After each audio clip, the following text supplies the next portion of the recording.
recording. So hold on. One. In 3, 2, 1. I'm just kidding. We've been recording for a while. No, so hello. Hello. Isabella. Yes. And you know what I just realized? I don't even know your last name. It's really easy. It's the same color as my skin. Isabella Black. Isabella Brown. Oh. Isabella Brown. Now I feel so bad. And I got that on recording too. I know, and I'm going to air this. I could actually just do 3. No, yeah, every time anyone asks me, I'm like, oh, brown like the color. I feel so stupid right now. Well, hopefully you forgive me. I forgive you. Yeah, no. But my big thing is I'm really excited. I recorded Felicia's a couple of months ago. Then I took a break because I hated the way new microphones, changed a couple of things going on with the audio mixer. And then after that, all of the people that wanted to do a podcast had holidays. Ooh. So for me, I said, fair enough. I'll just wait 2 months and let me just tweak this a little bit. I have a Bernie art show I got to make a bunch of art for. And then I ran into you. Me. Well, and I felt bad too because I was going to do stuff with Jesus and he seemed really big on doing it. And what happened is I'm not a phone person. I hate texting. And every single time I tried to call him, he was busy. Because he is busy. Yes. Oh, very busy. Yeah. I didn't know he did all the things he did. And the more and more I know, I'm like, that sounds like a fun life. Like yoga on the side. It's so cool. I love watching him grow because I started off and I think he was full time. He was just a studio tech, but just watching him grow as an artist, especially grow with his girlfriend, and they have their gallery and like third space, all of these fantastic things. It's really cool to see, you know. Wait, so I didn't know that. Oh yeah, so when I started working, when did you start working at? Oh yeah, when did I met you over at? What's it called? Where you work? Oh, Roadrunner Ceramics. Roadrunner Ceramics. Yes, I work at Roadrunner. I was like, is Chaparral? No, not that version of Roadrunner. Right. Yeah, Roadrunner Ceramic. I walked in. You were actually the first person I spoke to. I think so. I remember seeing you walking in. Was that the day that I was working for First Friday on my stuff for First Friday, or was that before? I think it was before. It was before. It was only the second meeting when I saw you, and I actually had a huge conversation. But before we were just chatting, and you were talking about the shed. And you were really excited about it. Yeah. Then Jesus stole me, and then we talked forever. But you were technically the first person I had a conversation with at Roadrunner. That's really exciting. I was like, yes, welcome to the store. I like talking, especially when I'm in my like comfort zone, which is Roadrunner is basically my entire comfort zone. So I'm very friendly with everybody that comes in, and I also could sense off of your vibes that you were going to be really fun to talk to. Yeah. I was like, yeah, let me yap to this person. Do you think this is true in terms of you? Where do you think you get that from? Because I felt the same way. It's my intuition. I've always worked hard to like, what's the word? To like fine tune it when it comes to people. But once I find someone, like I can tell based off their vibes and their aura if we're gonna click as like just two people existing together. And I'm like, oh, this is great. Your vibes matched mine, and so I was like, perfect. Yeah. This is going to be a fun conversation. Which I was happy about because I generally work in a lot of technical, and it's all logic. And so it's like, so you think that, but why? Where's the documentation about it? Where did you get this? It's just a feeling. Like, I don't care. A feeling. No, but I'm just like, where I come from, it's like, doesn't matter. Yeah. But whenever I was like, of course, just see us. We're going to get along, and we know it. Yes. Which was so fun because whenever I was starting this podcast, I was telling Felicia, I don't know who I want to necessarily talk to, but I do know I want it to be for younger people because if I'm not trying to make money off of it, if I'm not trying to get a huge audience out of it, what am I trying to do then? And I thought it was sort of get a instructional out of it. And I was thinking about that, and I said, but that's so boring. Like, go to college, or there's so many YouTube things out there already. What is it if it's not an instructional? Because I was about to bust out Excel sheets and be like, this is how much it costs to get into pottery. There you go. Also, if you want to get into leather working, there you go. But you can just go on now. There's just AI. Oh my goodness, yes, everywhere. Like even like a simple Google search, the AI pops up before the actual documents, and I'm like, I like it, but I have a so iffy feeling with AI. I use it. All right, I I'm love guilty. using it. I think it's very useful, but then at the same time, I'm like, I kind of want to do things like the old-fashioned way. No, which makes me. That's what made me so happy. Whenever, so I went to that studio thing. By the way, I need to give you money for that. Oh yeah. Oh, I also forgot. I have it written down. Yeah, So whenever, if you come in through during the week, like Monday through Friday, you can just take care of it really easily, yeah. or whatever works. Honestly, after this, I'll just go in my wallet. Dude, that works too. But no, I felt whenever I went in there, I was so happy to see how many young people there were working in that studio, and they congregated around you. Yes, Like, I bring all of my friends in. Like my friend Eric, he was sitting next to me. He's the one that does the occult stuff. mhm. Super cool. And then my friends Naldo and his girlfriend, they came in too. I think it's really cool that I can bring all of these people in because I love getting all of my peers interested in the things I'm interested in. Well, and you're allowing them to do stuff. Because I know who is the person who was doing the occult stuff? Oh, Eric? Eric. Uh, he was doing it with or without you, or did you introduce him? I actually introduced him back into it. Last time he did it was back when he was in high school, I think he said, which was maybe over 10 years ago. Because he's older than me. Yeah. Yeah, I Um, saw that. but I think I brought Clay to like one of our hangouts, like the whole group, and I was like, everybody make something. Here, just take a bunch of clay, do what you want with it. I have a bunch of tools. I'll take it to my job and I'll fire it. See, that's what I told Felicia this. I said if I would have met Isabella back whenever I was in like my late teens or 20s, I would have been her minion.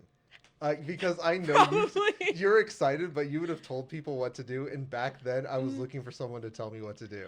And to Yeah. have like it was always people in their 30s or 40s telling me what to do. I was like, I hate this because it's all about money or Mhm. something like that. But if I'd have met you, I'd been like pure 100%. Give me on the clay all the time. And when Yay. I was asking, and my favorite part was whenever I was asking, like, how do you need the clay like this? She's like, I don't know. No, for real. But then I see your art. I was like, well, I guess you don't have to do that. Oh yeah, no, I don't really wedge my clay. I know you're supposed to, and if you don't, there's air bubbles. But there are other ways. Like if you slam it enough times, no bubbles. Or if you, I just kind of do whatever I need to do. And if there's an air bubble, I fix it as I go. Especially with throwing, I just kind of like smooth it out and add a little bit of clay to fill it in. Because I don't like wedging. I'm not the best with wedging. I And don't so like I'm it either. I don't like doing it. I'm not going to do It's it. not fun. It's not. And then one of our studio members, what she does is she just puts it in a bag and just slams it on the table, slams it on something. If you do it enough times, it all It does the combines. same thing. Hmm. Yeah, I was literally in my garage just doing spiral wedge, like trying to do it. And I got kind of good at it, and I was starting to throw a couple of pots. Oh, you know what? I feel so bad because you're a potter. What Yeah. are you? Like I am, I call myself, I just say an artist. Because I do so many different I agree. medias. I can't just call myself a potter. I saw Or, your drawings. oh, I saw so thanks. I didn't even have spent like, it was literally you sent me your drawings while I was at a birthday party, which I was having way too much fun with. I had like Yeah. 15 paletas in my hand. People were just handing me more and more. They're like, play baseball, now soccer. I was like, I gotta look at art. But from what I saw, I said, okay, this person who I thought just did pottery, never mind.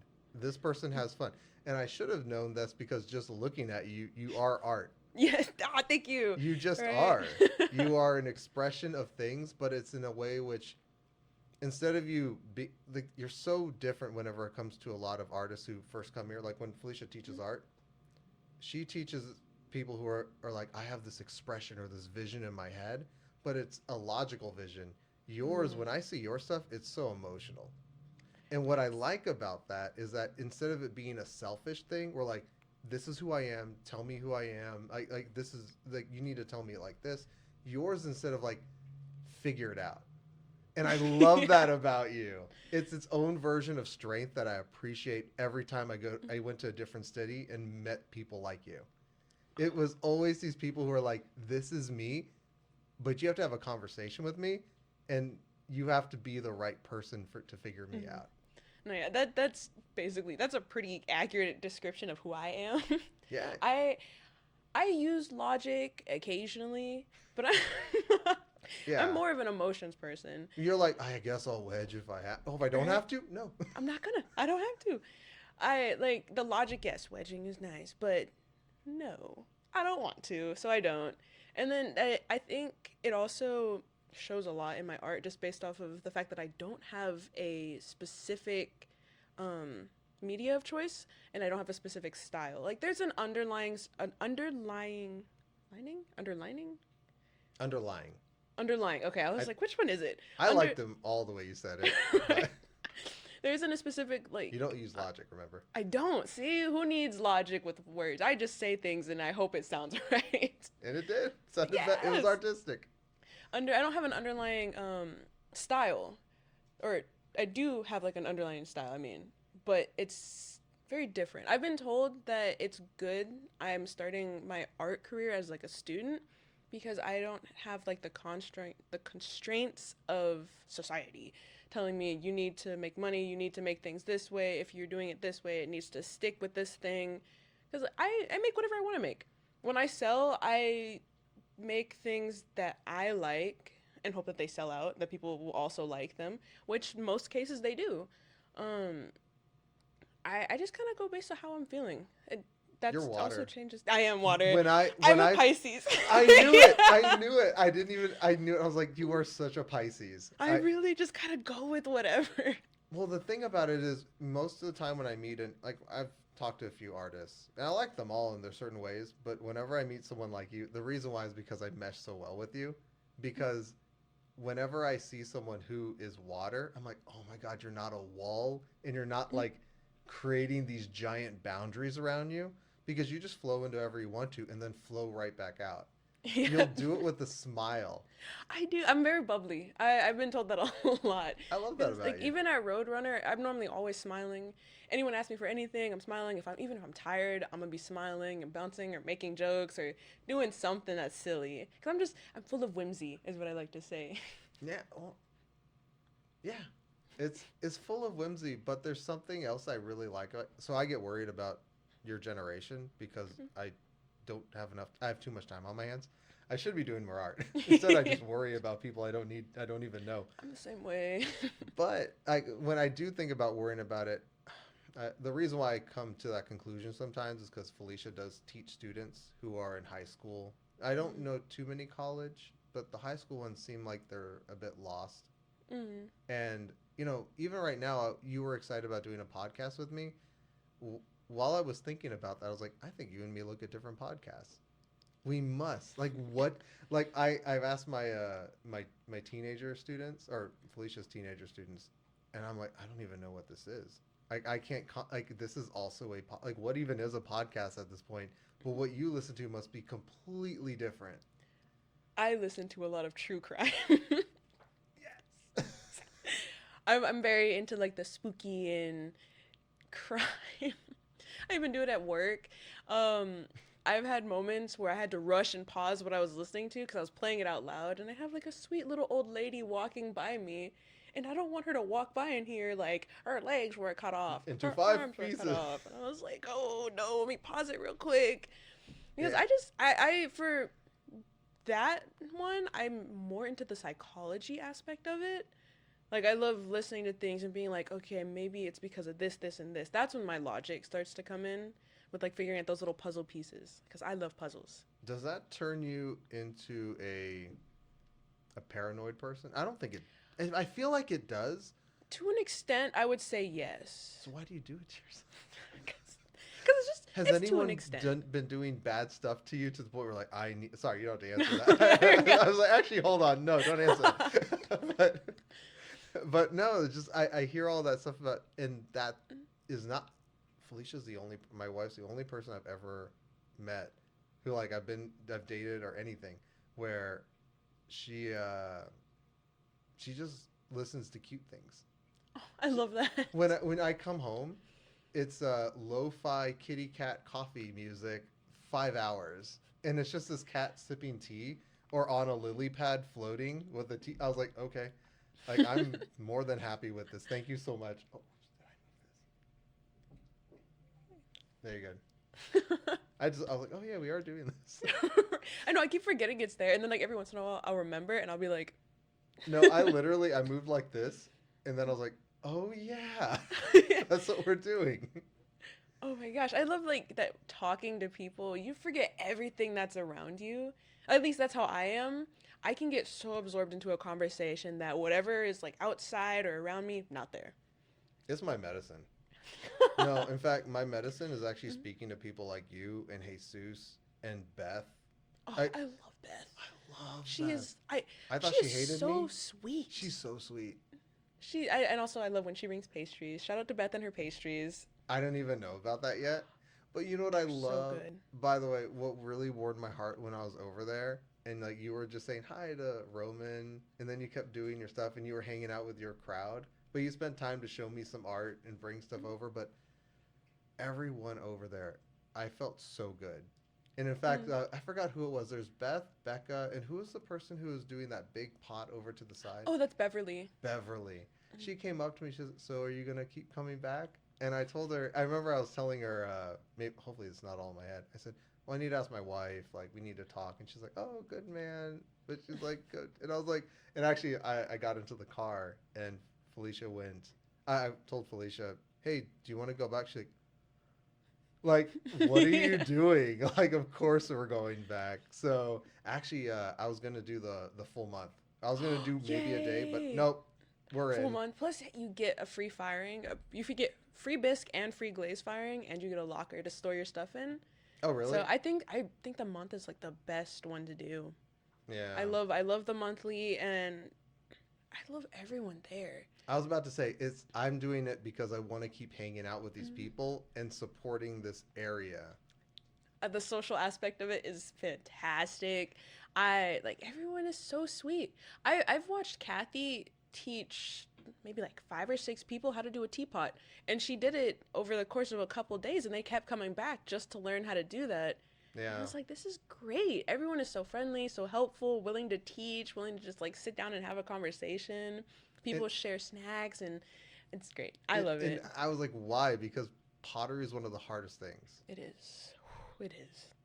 And I actually want to know whenever it comes to your whole because I guess in a way I want to interview you because of your art. I do enjoy your art quite a bit from what I saw, Thank even you. from whenever I saw that tiny little dinosaur and you wouldn't let me My buy it. tiny dinosaur. I still have it. He's sitting on my shelf. I'm glad you kept it, but I wanted to give that to my son so badly. Like that was so cute. But then you just made that commissioned little Outer Wilds I ceramic loved art. working on that.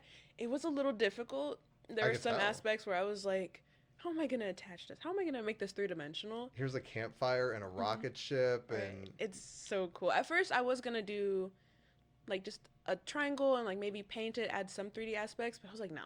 I want this to look super cool and like very dope. And so I took the time to like figure out the layout, where I was gonna place everything, how I was gonna glaze it. It was a lot of fun to do. and also it looks it's I love how cartoony it is, just like Outer Wilds. Like there's a part Mhm. of Outer Wilds which is like it's this video game, and it's it's not exactly like it, but good because it you really took over the ceramic aspect Mm. of the logo that I wanted, and then I hang it up in Roman's room and he looks at it and he's constantly because we don't watch Outer Wilds anymore. I don't Mhm. play it anymore. But when he looks at it, once in a while he'll name something Outer Wilds or he'll be start singing the song, and I'm like, it's because of Isabella. Like, Ah, because yay. she put her time into that, he has this memory that can continue on. It's not going to go away. And for me, Outer Wilds had a lot to do with just discovering the mysterious, even though it can be scary. You can start over. Mm. And the way I saw that whenever I was thinking about pottery, because when I first got my potter's wheel and I started throwing, 3 days before I made my first like shitty pot. Yes. My first one, it was so bad, but at least I could actually make a hole in it. And Mm. I was like, yay. And I Yay. was like, this is just like Outer Wilds. Like, you think that this game is so unfair, but it's just what it is. And you just have to observe, be careful or not be careful, and be aggressive. And there's all these different ways to handle the game to succeed. And just like with pottery, you can be aggressive and throw like 500 pots, or just draw something on it. You don't even Hmm. need the potter's wheel. There's so many different ways to make whatever you want out of it, or Mm. just make a pot. I love it. It's ceramics is definitely one of the more difficult mediums that I've ever tried. Same. It took me, well, hand building, it didn't take me that long, but not to toot my own horn or anything. Hey, take But credit. throwing was horrible for me at first. The first few things I did, I got really frustrated because I'm a perfectionist. But I ceramics can has tell. all. No, it's a compliment. Yeah. Me too. Me too. Ceramics has taught me a lot of patience, and I feel like it's just teaching me a lot more. Like as I keep going with it, like not just with ceramics and like the art world in general, but it's making me. I feel like it's making me a better person almost. It does. I'm Every able to let things go more than I used to be able to. Me too. In fact, whenever I went, that's why I want to go to the studio. It's not because I want to become this expert, famous potter. It's because every person I met there is so calm. They are. Because you're constantly, I like. Here's the thing. Like whenever I was first with, my son was first born. What I realized was, oh, I need to do. He's following me. Like he's looking at me constantly since he turned about 2.5, 3 years old. And he said, "What do I do now?" And so I said, "Well, not sit down and watch TV because daddy's tired after work." So I was like, "Let me go work out." I took him to a jujitsu class. So I Ooh. was like, "Hey, why don't you do this?" He's like, "I don't want to get beaten up." Like he's like, "I'm 3, dude.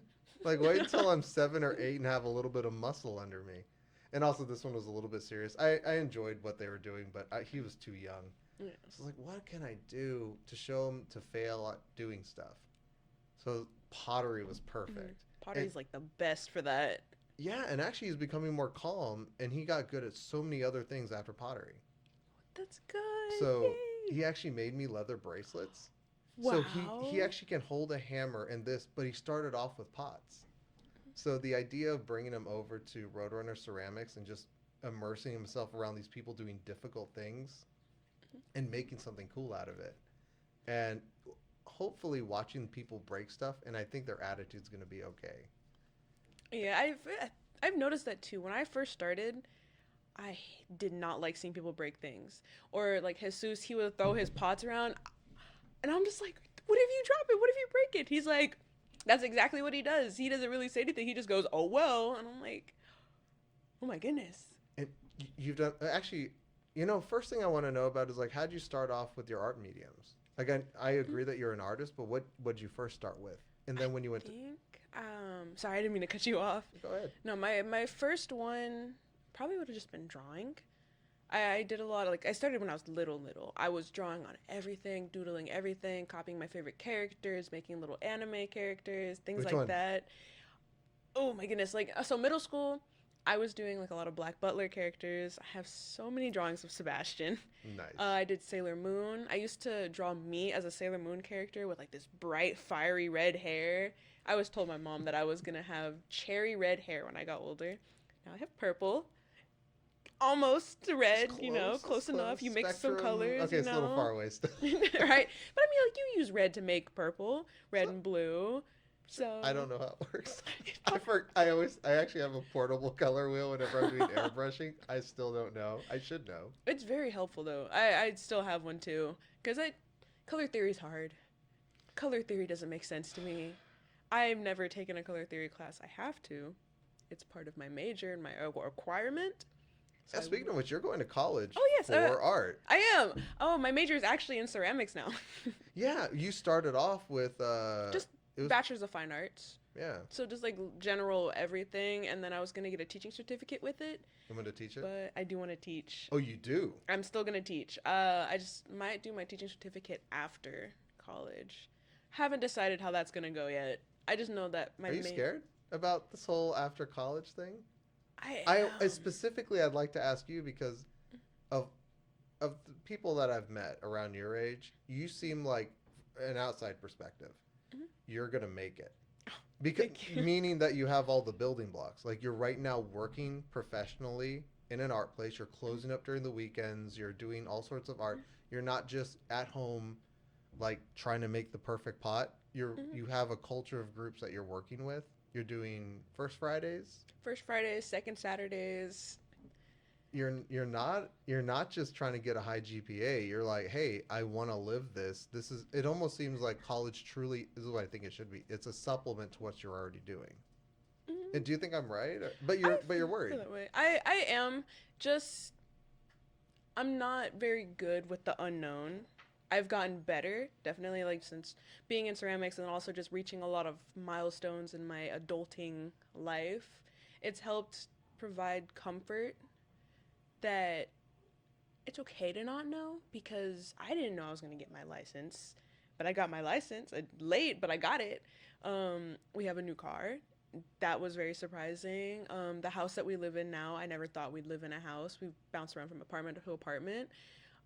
It's like all of these things that are just kind of bringing me more comfort. I'm still not a huge fan of the unknown. I'm not a huge fan of change. Um, but ceramics is helping with that. Have you ever And had and this is one thing I'm wondering. Do you think like back in your past you had a place of comfort? Like no matter how crazy it gets, I can go back here. I think it's always in my head. I'm a daydreamer.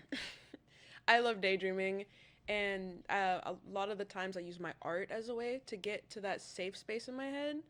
Cause my art zone, I'm completely different than how I am in everyday life. I can be very quiet and very focused, but all of like the outward stuff that I am now is happening in here.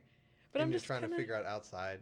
mm, So you're bringing it outwards because I almost think, um, at least for me, whenever I saw Roadrunner Ceramics and you there, that almost seemed like that was your space. it is, it's Like my you space now now. have your Hmm. place you go back to. It is, and I'm so fortunate to be able to do the open studio on the weekends because I don't have to focus on like the orders and pulling all the important stuff. I don't really have to focus on that as much. Hmm. I can just hang out with cool people, make art, watch over the store. It's great. I love it. And it seems like you're like really you're fairly well respected around there. All The right, yeah, yeah, I where was people are like, super hey, excited you're the about that. person who's Mhm, up front and everyone likes you, and you're mhm. the if anything, you're like the face of it. You and Jesus, whenever I walk in there, I see both of you. Yeah. Well, I don't know anyone else, but because you need a technical person, you need a Mhm. managerial person, but you're the face. In fact, whenever Felicia and I were first starting to sell our art at the Bernie Art Fair, I was getting like the square reader. I was like, I'm gonna do all the inventory and stuff like that. And Felicia's like, I feel so lazy compared to you. Like you're getting all this stuff done. You're talking to people, making sure we have a booth set up, and I'm just sitting here painting, and I feel so selfish. Then we got there, and I was like, okay, everyone, we need to be up front. We need to talk to everyone. We need to make sure we enjoy like their company, and everyone knew that I was so fake. I was like, I don't care who you are. I just buy our stuff. I got to get out of here. It's hot. And I had so much nervous energy about me during that point. I Mhm. uh, I was like, I'm gonna go get a coffee. So there was this coffee place where I bought some coffee. And when I came back, I saw Felicia talking to a crowd of people and selling her artwork. She was making hand over. I was like, and I was like, oh, she likes people. Yeah. And it made me so embarrassed because like I thought I loved people, but I realized, oh my god, I'm a perfectionist with people sometimes, Mhm. and I got angry at myself because here's this person who genuinely likes all people. She was sitting there chatting, and I feel like that's you. Like when I could talk to anyone. you can. I think I get it from my grandma because she's the same way. I remember being a kid and spending 3 hours in HEB and everybody knew her. She knew the people at the butcher area, the meat stuff. She knew the people in the deli. She knew the people in the bakery. Like we'd walk by and be like, "Hi, Miss Jean. Hi, Miss Jean." I'm like, "Who is that?" She's like, "Oh, they work here." Yeah, and Like, that's you. I'm that way now. I Like think it's how? because of her. Yeah, Mhm. like what makes you so lovely like that? I Where you just saw it and you copied it because you liked what you saw in your grandma? I think so. I'm not sure actually. I just like talking to people. I think I like knowing what goes on in people's heads sometimes. So just like Oh, picking their crime. brains is You're very like, are you fun. committing a crime? Let me smile with you. I'll be the good cop. I'm joking. I'm joking. Yeah. It's just I think it's fun and I also like providing a safe, happy place for my friends as well and like for people around me. I want everyone to feel welcome and feel understood and listened to. And so I think just like that nurturing aspect that I've gotten from my grandma and that I watched her do and that was already in me, that's kind of how I show it is by being super bubbly and being able to talk to anyone about anything for hours. Yeah. No, I feel like that too whenever it came to you. So when you were trying to be that comfort for all these people, I felt like as much as I wish that you and I were both like, oh, we're both bubbly people, and I'm a very social person, I think you're the more comforting person. And Yeah. I'm the interviewing you, so obviously I'm very big on I'm gonna pick your brain, which I think is almost like dominant in a terrible way. Like, but you like whenever I talk to you, you were just like, "How are you doing?" And it just made it so easy for me to talk to you. While for me, I was like, "Okay, where were you yesterday? Why are you doing what you do?" Yeah. It's not that bad, but I'm just saying you have me beat. You have this. You give everyone so much grace, and I think whenever I spoke to you, I was like, "Oh, so refreshing." I've now met two people like you, Oh, like within the yay. first my wife and then like you, and I was like, I'm so glad there's so many more people like you too. And then I went to Roadrunner. I was like, even more. Yes, I know. Oh my gosh. I feel like that's probably why I'm so happy there, is just because there's a lot of people that are like me. And like even my coworkers, my manager, I'm more talkative and bubbly than my manager, but I feel like we get along because we have other things in our personalities that really like click. Yeah. And so it's just like I can find commonalities in anyone. Someone who is completely different from me, there's got to be something that we can bond over, something that's very similar that I can like kind of pick from and like feed off of their energy and give them some that they can feed off of my energy. It's like a lot of just back and forths that I try to do. And again, like kind of circling all the way back why I was saying this was like I'm not worried about you. Oh yeah. But should I be? Like what are you No. nervous? No, sorry, I don't mean actually. I mean I think you're gonna be fine because I think you're doing everything right. But I'm wondering in terms of I could not do the art thing. I said as much as I love art, I have to do technical. I have to do some vocational stuff. Get my resume up. No portfolio. Let's do resume and let's get into like more of a science safe. Hey, here's a health plan with my job and a career. Yeah. Well, your thing, the fact that you're not going to teach, what are you going to do? You're going to go all in? I have a whole bunch of other side hustles that I can do because I like working at Roadrunner. I am planning on teaching at Roadrunner. Hopefully that all works I out. really hope you do that. I know. I'm really excited for it. I just have to finish the lesson plan that I keep saying I have to finish. I'm almost done with it. You don't I'm a like that? You're very, like, just trust me. yeah, I am a just trust me person. I'm a very type B person. Someone once said I was a type C. Oh. Oh, No, there's no problem. It's mm, just that your volume was a little low. So mm, hold on. There you go. Fix it up. okay, yay. Yeah, my bad. Um, I've been told that instead of being type B, I'm type C because I'm just very much like a, just trust me. You know, what happens happens. Oh, I don't know those. There's like, are Oh, you talking about the INJCs, I those things? it's I don't know. It's like some new thing. It's like a trend on social media, which Which I don't watch, I'm chronically and I'm making a online, podcast. right? I'm a chronically online person, so all of the trends I end up picking up on. But type A is like very analytical, very logical. Like you were leaving at this time so we can get there at this time. Type B is like a we're just gonna hope that we get there. You know, like we're just gonna leave whenever. Like oh, I need to do this, this, and this before we leave. Like a belief type of person? It's yeah, it's more of a belief, and it's kind of I'm very chaotic. I'm a Yeah, very yeah. chaotic energy. Um, and that's just kind of how I am. With the INFP thing, I'm an INFP, so introvert. I don't remember what N stands for. Okay. Feeling and perceiving. So does introvert mean that it takes energy? Like, is this taking a lot of energy? To, Surprisingly, no. See, I'm more of an ambivert. I have my times where I am way more introverted. I think my introvertedness comes from just being shy and having anxiety. That's hmm, where I'm like more withdrawn. But if you catch me in my comfort zone, if you catch me in my good we're space, good. then I'm extroverted fully. I'm like talking to everyone. I'm just bubbly. I'm happy. I'm everywhere all at once. Yeah, because like when I remember, I took a test on that. I actually do it for my job. Ooh, And there was fun. actually a little job like, "What are you?" And I was like, "I'm Ravi." Just like, like I don't know, figure me out. I don't want to be labeled as a thing. But I did find it kind of interesting that this was at my job and we could actually take a course on it. It was a 4 hour course, but still, I was like, Ooh. I'm learning this for 4 hours. It must be kind of important, and I'm just too lazy to learn it. But the way I was learning the whole introvert versus extrovert is it had to deal with energy in Hmm. terms of when you're talking to people, that's when you gain your energy, versus when you're alone, you Oh. gain your energy. You can have the same, it's not that your personality changes, it's just how long you can stay in one of those realms. Mhm. And for me, Yeah. I just didn't get it. I said, isn't it just I, when I have to be fake, I use up a lot of energy, and when I have to be real, I don't use up any energy. Yeah. So isn't that how it works? I didn't understand how that. That sounds just basically what an ambivert is, Okay, where so it's you're both. Like you have moments where socializing takes energy, and I have my days where I'm like that, where I feel a little more fake, but I still try to be bubbly because I don't want to, even if I'm tired, I don't want to put that energy onto other people. yeah, So I'm still bubbly, I'm still happy, I'm still bouncing around, but I get to be in the warehouse at work. So bubbly, kind of tired, I just go do something in there. And I'm organizing, I'm recharging, I'm having fun. Then I go back out and talk to people, and then I'm gaining energy from that. I love how chaotic you are.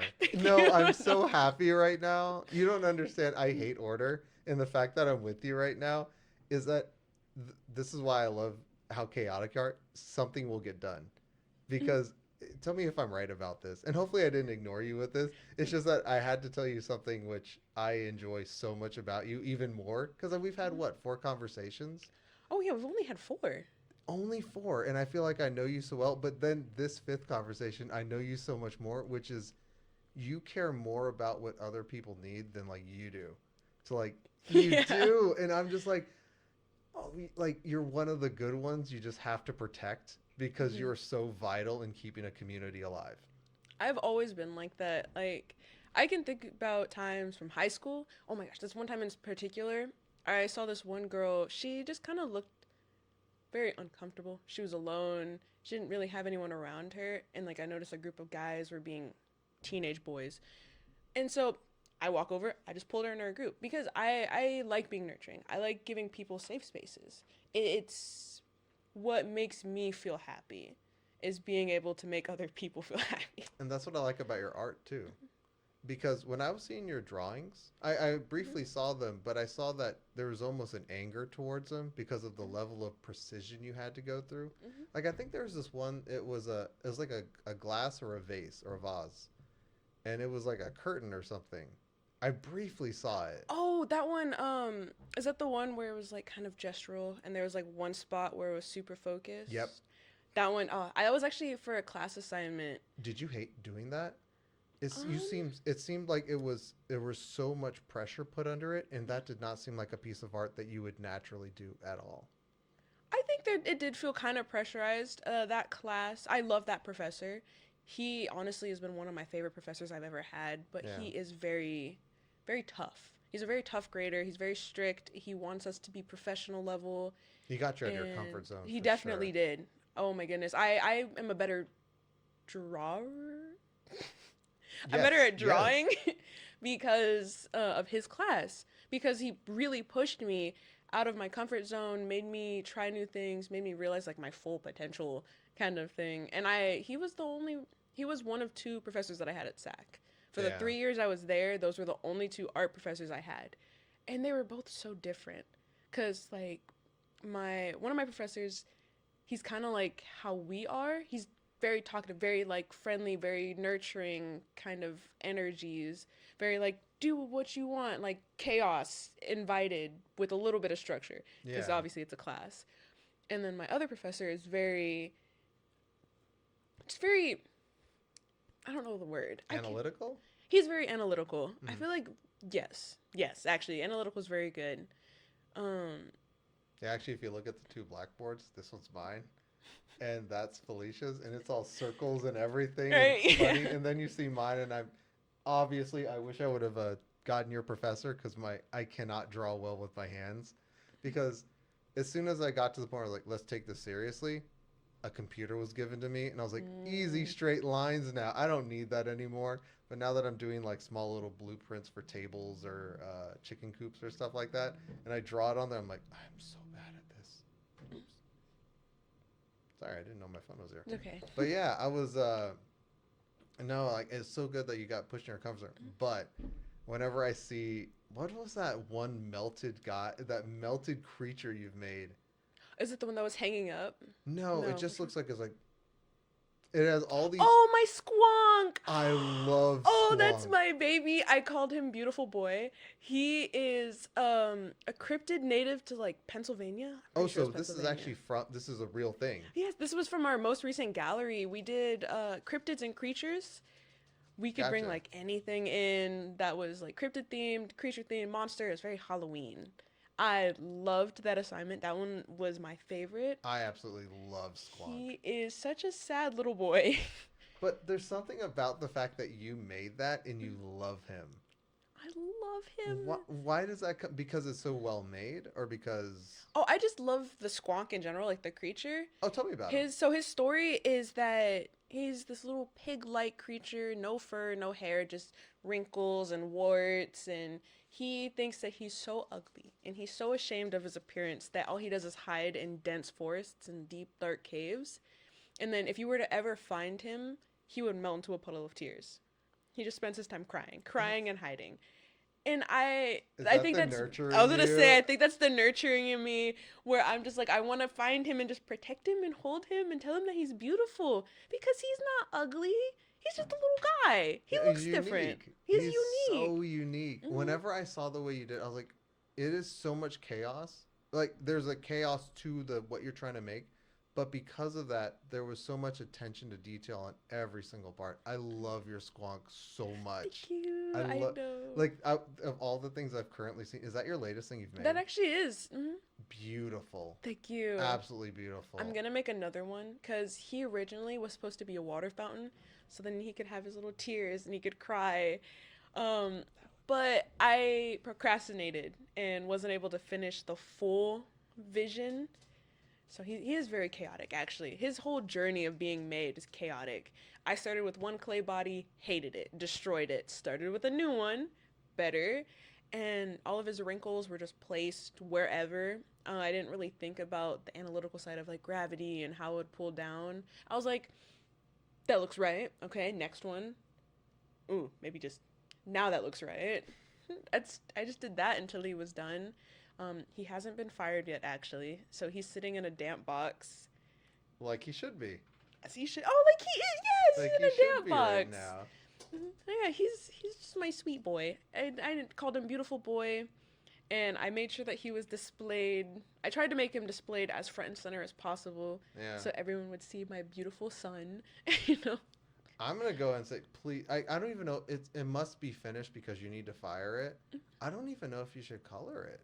He There. actually is colored already. Okay, because I was about to say whatever he looks like right now is perfect. Is it a underglaze? It is. Mm-hmm. I'm saying it's gorgeous. I actually want to know how you made it, but at the same time, I kind of like it remaining just this lovely mystery because whenever I make stuff, I try to make it look extremely pretty. And after looking at you've helped me out two times with my art thing I've been doing this past year and a half. First, you don't need a lot of space. Stop. You don't need an entire garage to make something that you want to make. And the second thing is you don't have to make pretty things. You just have to make things that are what's the idea in your head. Doesn't matter what it is, bring it out. Mm-hmm. Bring it out even though other people may hate it. And that was the thing that I required because I've seen so many things like just keep on I've been learning this. Make 1,000 pots and then your quality will go up. But I said I don't want to make 1,000 pots. Like I just want to make things that I want to make, and maybe it will be ugly, but I just want to keep going. I was told the same thing. When I first started Roadrunner, we had a different studio tech named Scott. Love Scott. He's absolutely fantastic, and his pots are beautiful. His pottery is just on point. There's I something love to say seeing about it. immaculate. It's Hmm. gorgeous. But he would always tell me I should be throwing 10 cylinders a day. I said, who has time for that? I want to make other things. I just don't want to do that. Right? It's Like, I definitely will at some point, you know, because I do want to get Get better. better. I want, there is a look that I want to go for, and I want to be able to make the things I want to make, and to do that, you need to practice. And actually, good point because this is going to be your profession. Of Mm-hmm. course, mine is more of a I love doing art, but I'm a dad, I'm Mm-hmm. a husband, and I also have to work a 9 to 5. So, which is not pottery. It's something Mm-hmm. else that I love. But when it comes to, in fact, one of the things I think about this podcast sometimes is just helping out someone who is have a job. Like, I want to do art, but I'm too scared to Mm-hmm.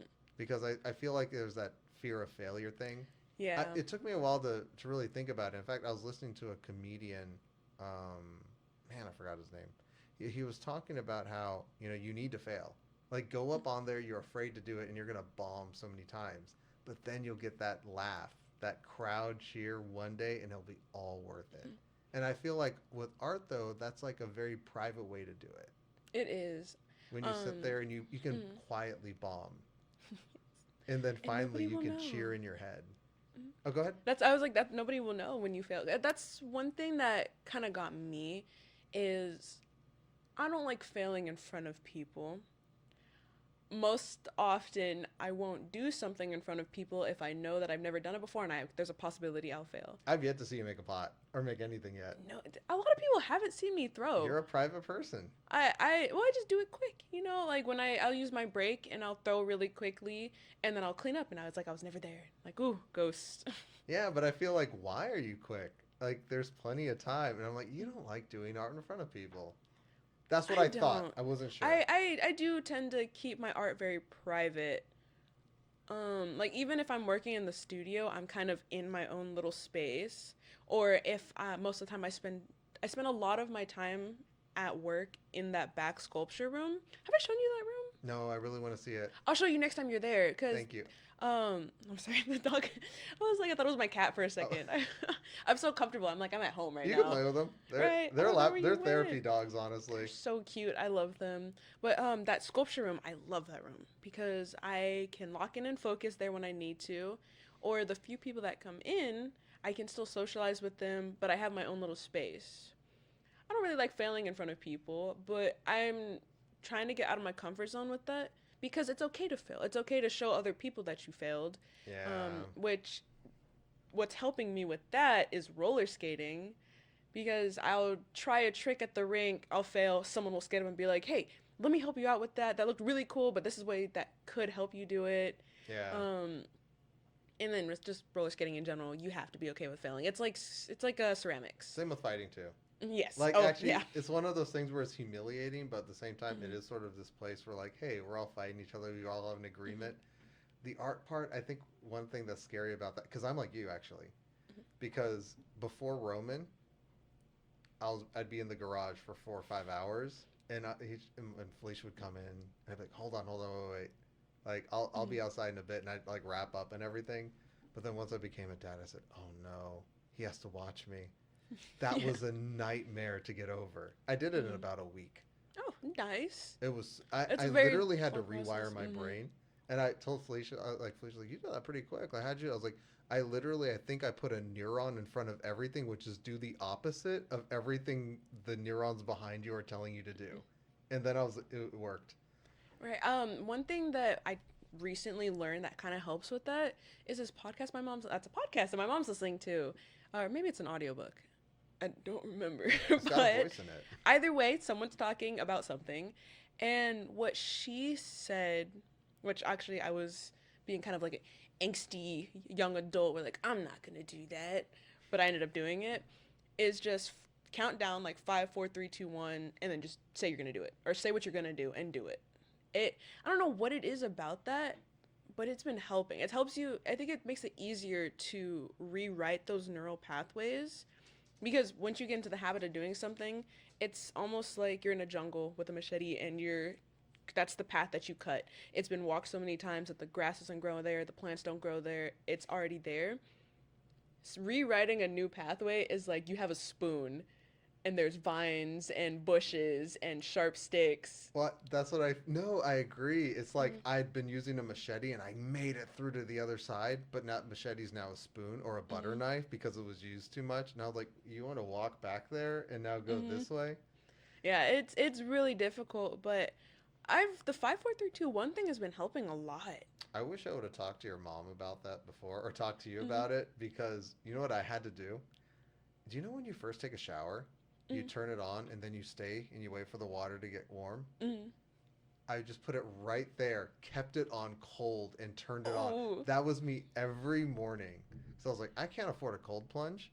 So, Yeah, so, that's true. but I was like, here it is right here, this thing that I don't want to do. And it's just like, just do it. And when I first started, uh, Felicia, she just hear, ah.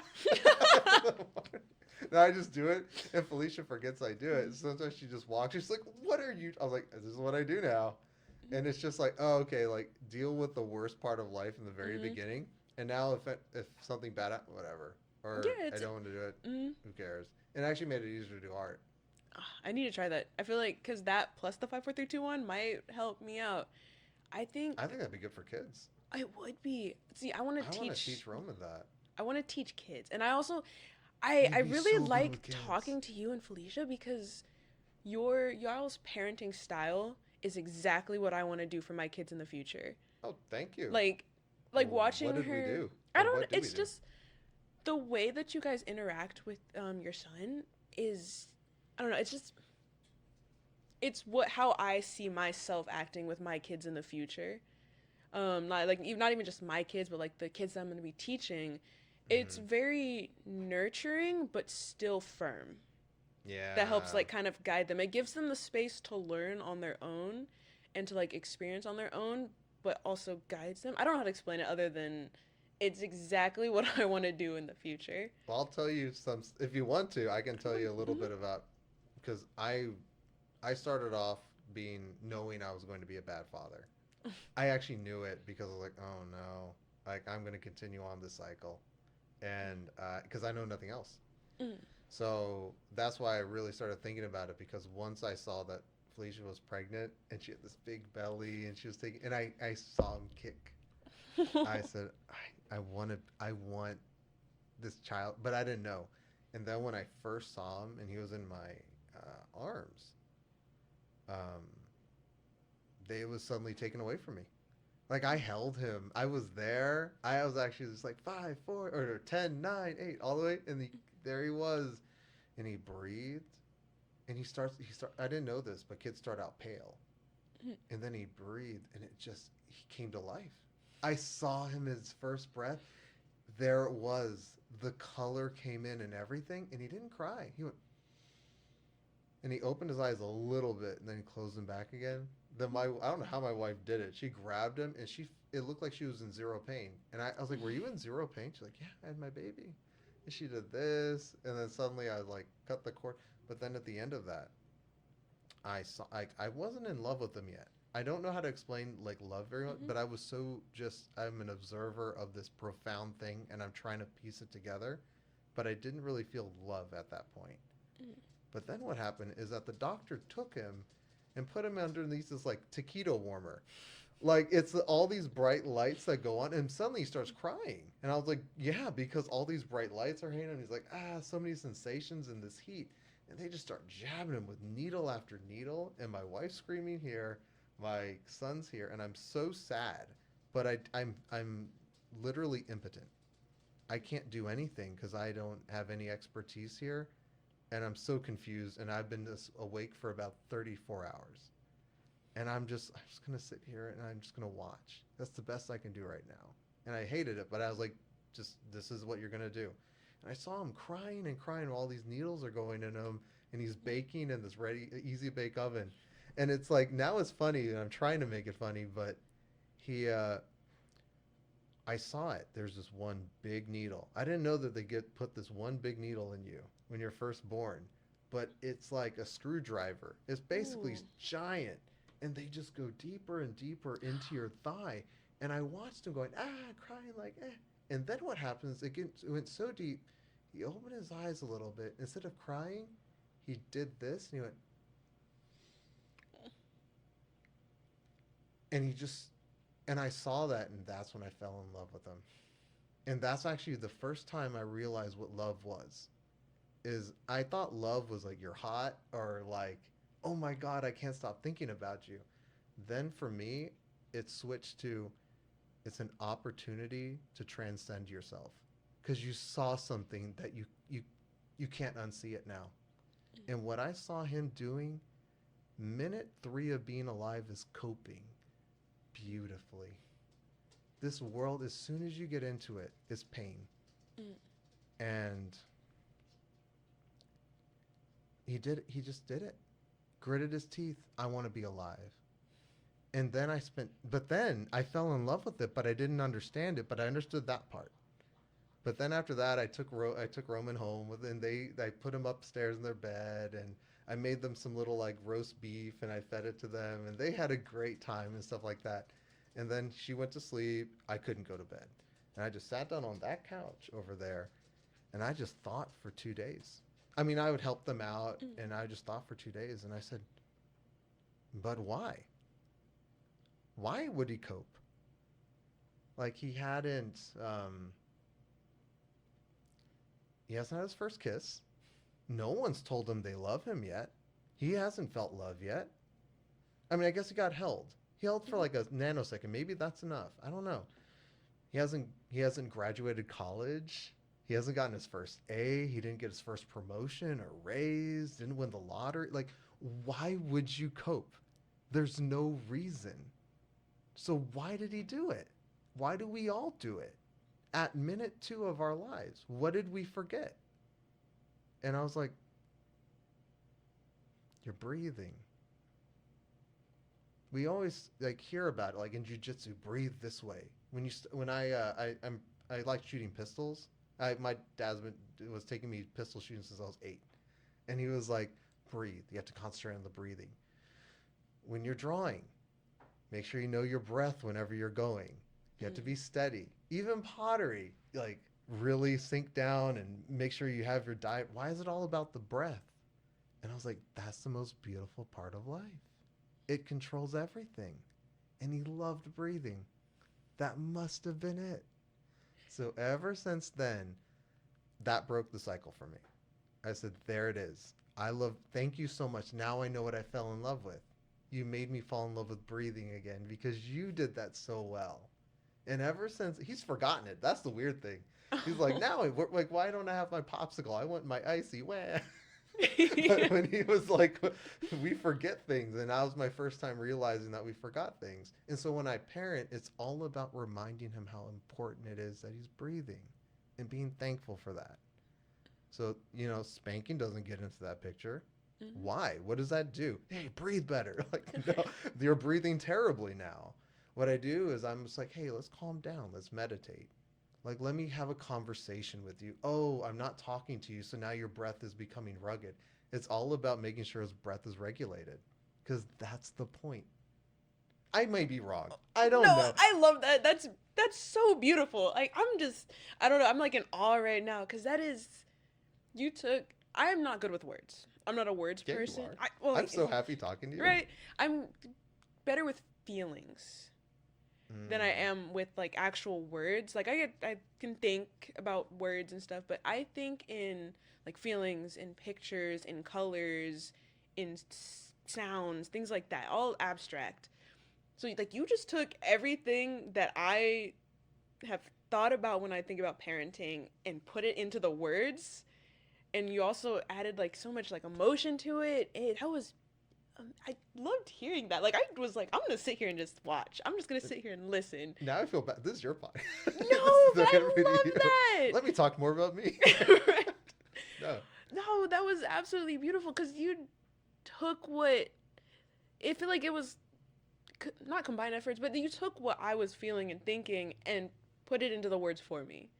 Because I wouldn't know how to phrase all of that. And I don't know how to pot like you. Right. I don't know how to do it. Like you do it, and I want to learn from you. And that's for me. That's like when I thought about making this podcast. First of all, why is it called a podcast? I don't have an iPod. I'm not Right. casting with it. The way I thought about it was that this is just forming a community. Like, look, like I'm doing this podcast in 2025, And AI is already out. Mhm. There's going to be AI podcasts soon. So what's the point of doing this? To make money? That's a dumb thing to do. It's the Like connection. it'd be like starting Bitcoin right now. Or I don't know. Like why Oh would my you? gosh. Maybe it's okay to do it, but I don't know. I already see or not Bitcoin. NFTs. Let's do an NFT right now. That's out the window. I think right now there's so many stuff about podcasts at the moment. Like why am I doing this? I'm doing it just so I can talk to people, trick Mhm. people into talking the old way, Mhm. because there's so many times whenever I try to meet a new person and it's texting. Mm. And when I call them, hey, I'm doing something right now. Well, then why are you texting me? Like, this is Right. weird. Why are we Mhm. splitting our attention so much? And I almost feel like what I'm doing when I talk to a person is just like, hey, let's get you out of this weird multitasking Mhm. hellscape. Just sit here. I want to know you. I love you. And I just want to know who you are. I love that. And I feel like that's exactly what you did because when I was doing studio time, I was multitasking. I was doing this, I was doing that, I was doing this, I was doing that. I was trying to talk to these people and figure out this. I also realized that the pictures never sent. I was like, oh, I gotta get the pictures. And I was like, oh, why do these pictures look like this? I gotta edit these, blah, blah, blah.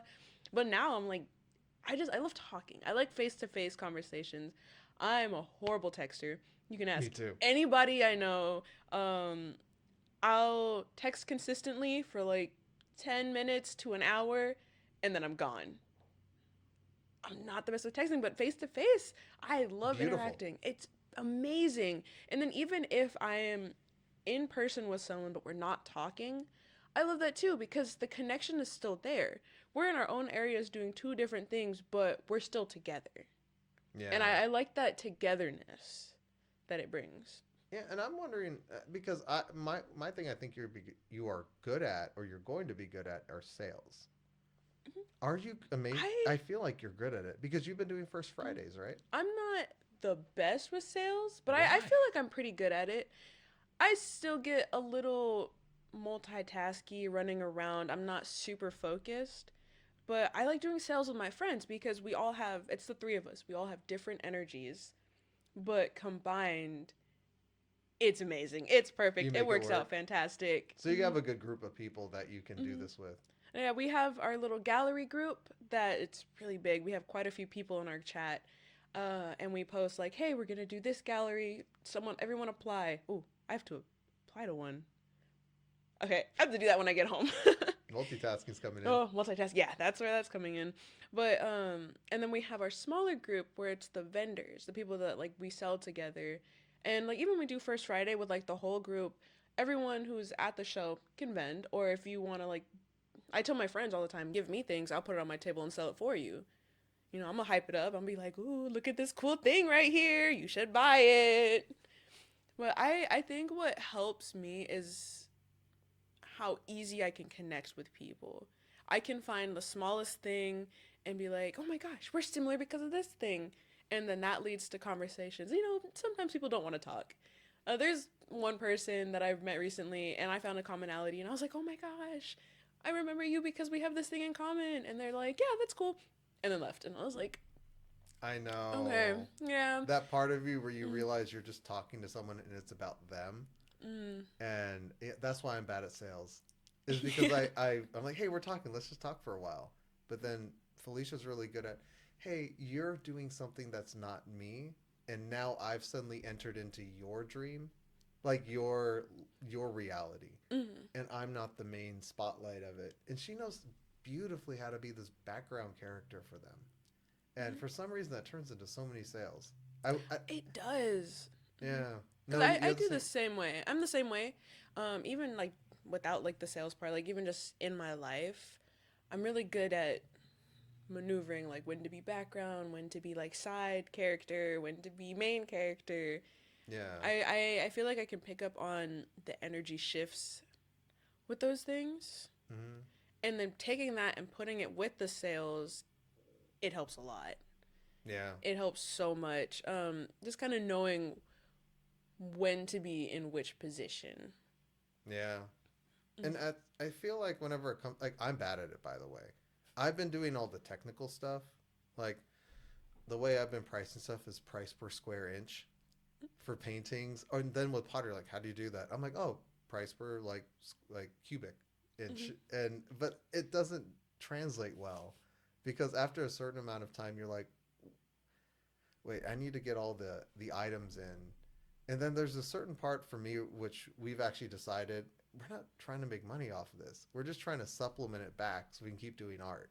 Hmm. But you're kind of gotten past that. So I actually kind of want to ask you because are you currently doing it or do you know how to price your goods? I am so bad at knowing how to price Me things. too. I back to the feelings. I go off the feeling. I look at it. I'm like, $15. That's what I'm pricing it as. I will consider the materials I used. Like if I bought a glaze, $22. I used about this much. Like $5 for that, and then add the extra stuff onto it.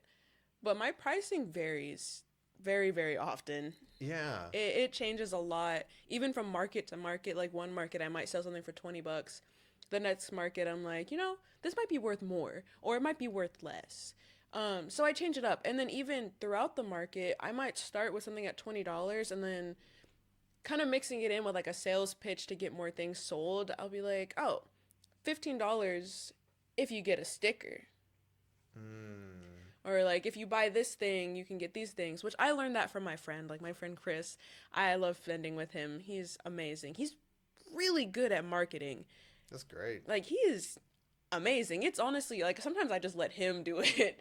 I'll just sit back and be like the face. I'll just be like, "Hi guys, come to Which is our table." And then perfect. he's like, That's MVP work too. "Business, like here's this.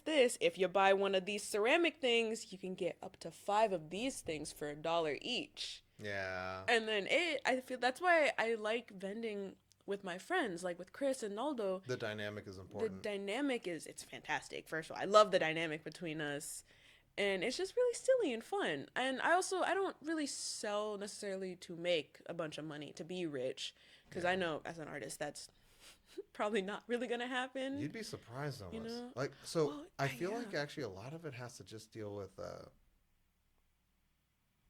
I have friends who sell some paintings for like $4,000 to $5,000. Like they're about this big. Ooh. And when I Mhm. watch them paint it, I'm like, that's worth 30. Like I don't know how to I don't get me wrong, they're good. They are good. But when I see some of them, I'm like they're like, no, don't you see how much it was provocative? And I'm like, Picasso. It's like I've spent so many years doing this to now it looks easy. I'm like, no, that looks like garbage. Like you cheated. You used red with a black background and a little gold thing. You know how many of those I've seen on Etsy? Like, I'm Mhm. sorry, you just copied that. And then they get mad at me. Like we're friends, don't get me wrong, but I'm like, how's this $4,000? Like I was like, then you should sell your stuff for Right. $8,000. I'm like, oh my Like, how gosh. are you doing this? I was like, there is a certain amount of confidence in it, and then there's also a certain amount of I think just psychopathy sometimes, like which I Mhm. love, like because I feel like if you're an artist, you have to be a little bit of a maniac. Like you're not Mhm. safe.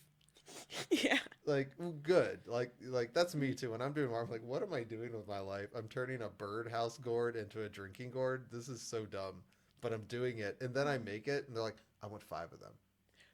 They're so cool. I love y'all's gourds. Like the birdhouse gourds and the drinking ones. I am very excited to get one from you. Actually, I can't wait. So this is what I'm gonna do. By the way, I'm gonna do the acrylic on the outside, and then after that, paint it a little bit. But I'm going to do it with a leather tan. But then Mm-hmm. after that, what I'm gonna do is I'm gonna do some. I actually got what is it called? It's not a Dremel. It's a professional Dremel. I wish I knew what it was called. But anyways, what you can do is you can use a little foot pedal to make a variable speed. Ooh. I'm gonna carve supernatural. Oh my I'm gonna do it, and then I'm gonna bleed in black. I actually bought black leather tan for yours. gosh. Oh, Okay, I'm so in fact, I'm gonna excited. ask you. I could also do dark red if you want it to drip out. I'm gonna surprise you. Surprise me. Actually, yeah, I love surprises. Yeah, Well, I like surprises. I'm not gonna say love because I am a very like I also love knowing things, but I'm okay with surprises. I I like them. gave They're you enough fun. where you'll You still gave be me, surprised, yes, but you'll be mhm. excited That's like about the it. perfect amount of surprise. And in And fact, after this, supernatural, I'm so excited I can for. literally let you pick the gourd that you want to have, and then I'll start doing it. Oh So yeah, Oh my goodness, I'm a Supernatural super fan. I know. I love it. Gabriel. Gabriel. I knew it. I'm so Oh, excited now. I don't know. I feel like you just saw me like. I just knew it. As soon as I saw that, well, at first I didn't see your jacket, which is an amazing Mhm. jacket. Then when I Love saw it, I was it. like, epiphany. You should have seen me when I saw the jacket. My friends, it was to the point where they started making fun of me because I would not shut up. I actually I had a My Chemical Romance jacket in my arms because I love that album that it was. It was I don't Three know. Cheers for something something. I don't know album names, Me either. but I I know know the music. feeling that the music makes me feel, and that's how I remember things. I'm very feelings based. That's me. Actually, Um, what I do, I have I have a car which still has a CD player. I still burn CDs on there, and instead of saying track one, track two, I'm like, this makes me feel anxious in a good way. mm, And then whenever Felicia's like, hey, let's pick one, she's like, this is so weird. We have your phone. We could just get on Spotify. I'm like, no, no, I CDs are don't want fun. that. I I want wish a my car had feeling. one. Yeah. I Mhm. was about to change it out, and I'm like, why? I'm just embarrassed because I don't have that. But I actually prefer a CD over. Like, I like a little bit of scratchiness in my Mm-hmm. Oh, tunes. it adds to it. I love vinyls too. I have a stack of records like this big. I love my records. I love my record player. I'm gonna get more I'm so soon. jealous you have a record player. I don't I have love it. one. We have two technically. We have one that's like really old. It doesn't work anymore, and I kind of want to mess around and see if I can figure out how to fix it Yeah. because it's old. We yeah, it's like a tabletop kind of thing, like a nightstand or not nightstand, like a dresser almost. And it's got like cloth to cover the speakers, so it looks like it's something that you would find in a house. But if you lift up one of the sides, that's where the record player is and all of the fancy like doohickeys. I love you and your mom because you like Mm-hmm. I'm tying together this thing where you've moved around a lot with her and Mm-hmm. you've moved art with you. Yes, Is that that one has true? been in our family for a long time. That one was, I think, my grandma's originally, and now it's ours. And I feel like we've always had it, Isn't it weird the things we pass down are the artistic things? right? There's Like a lot of the stuff we have is very, very artsy. you don't Mhm. pass on, hey, here's grandpa's 4-year degree. It's Yeah. no, there's the trumpet that he used to play Mhm. in. The records that grandma used to keep. Um, I mean, some of the stuff that we have is not so artsy. I feel like it's artsy though. Actually, now that I think about it, our couch it's a couch, you know, but the Who sat design on on it? the couch, it's the fabric that they used. It looks like it was not maybe not hand embroidered, but it's embroidered basically. It's got a feel. It has a really nice feel to it, and it's very old. I think it's been around since before I was born because I have pictures of me like super little on that couch. Um, Yeah. but I feel like everything has some form of artsy touch to it, even everyday objects, and I Yeah. love that. But yeah, I my growing up we did move around a lot. It was me, my mom, my brother, and I. Um, but we always took our stuff, like everything, with us. We didn't really get rid of a lot of things, and I like that because I like Yeah. having connection to the things around me, and like having that couch is nice because I've been around that couch since I was little, like really, really, really small. My earliest memories were going downstairs and seeing that couch, and like I still have a lot of my childhood blankets and pillowcases, my stuffed animals. Um, I still have a lot of like my little, just like not all of my toys, but I have a few of them. My books I gave to my little cousins, but they're still around because they're at my grandma's place. Mhm. I like having connection to like memories like that. I love that you do that. And I think that's the reason why you may not be a marketing genius is because you're like, is this going to help you? I feel like that's one of the Mm-hmm. hardest parts when it comes to selling things, to be honest, is, you know, for you when it came to the drinking cards, I was like, I'll give it to you for this. You'll actually appreciate it and use it and it'll hopefully inspire you. And, you know, just the fact that it's like, I gave it to you. All right, put time and effort and here you go. Here's my time and effort I'm going to give to you. And even whenever it came to what you gave me, you were like, when you were telling me, like, it's like, you tell me. And I was like, no, respect. You're like, no, I just want to make you happy. I was like, you've only met me for 2 minutes. Don't make me happy. sell to me. But I also appreciated it quite. I was also like, please keep being you though. Y- No, I do. I think I do that with a lot of my stuff, which is why selling is really hard because some of the things I don't want to let go of, but then some of them I'm like, oh, you like this so much? Take it. $3, you know? Mm, Because it's not fully about making money to me. It's no. about like just I like sharing. I Yeah. really love sharing. Yeah, you're Like such a sharing the kind happiness, soul. sharing information, sharing trinkets, sharing things. Like I have so many trinkets that I'll just see someone and I'll give them an origami butterfly. Cause I'm like, here, have a butterfly. I know how Like, to do things. I Here. yeah, I made. Oh my gosh, I used to do that at SeaWorld when I worked there. Since standing at a register for 5 hours, you get a little bored. So I'll do doodles or I'll make origami, and every person that came by, I would be like, here, have this. Or especially if they didn't seem like they were having as much fun, or they looked really tired, or maybe they just weren't feeling the best that day. Those are the people that I go for the most because I want to put a smile on their face. Like I feel like everyone deserves to have like a happiness in their life, even if it's for like a short moment. It's very important to me I, that I can share that. I feel so bad comparing you to Felicia, but actually, No. like this reminds me of a conversation I had with her, where she'd make art and she'd sell it for very little or just give it away. And I said, "Why are you doing this? Like you put a lot of time into it. You just gave it away to this random person in Helotes or things like that." She said, "Well." She's like, I'm a very huggy person. She's like, I love cuddling and hugging, and I love the touch of someone. She's like, I just feel like it's illegal nowadays to do that. Like everyone's so like it's like abusive to touch someone nowadays. And she says it's so weird for me because I feel like that's how I make my connection through something physical. So when she saw art, she said that was my way of being able to give a hug without hurting anyone. And I was like, what a strange thing. Hug and why can't you do that? Like why can't you give hugs? Like I don't know. I don't know if you're any bit like No, that. I'm exactly like that. That's why I started smiling because I was like, again, taking the feelings and thoughts that I'm having and making them into words. Because Yeah. that's how I am. I love hugs. I love just like messing with people. Like my friends sometimes will be walking and I'll just like have like my finger on their pinky, Hmm. or I'll be holding onto their shirt, or if we're sitting like we'll be sitting close enough that we're touching. Because I am a very physical, connected person. That's actually the Hmm. best communication for me too. I It, don't. I'm the I'm same. not. Yes. I am a huggy person, Mm-hmm. but for me, like I've learned, like since I was 10, don't hug anyone. So I was like, okay, fine.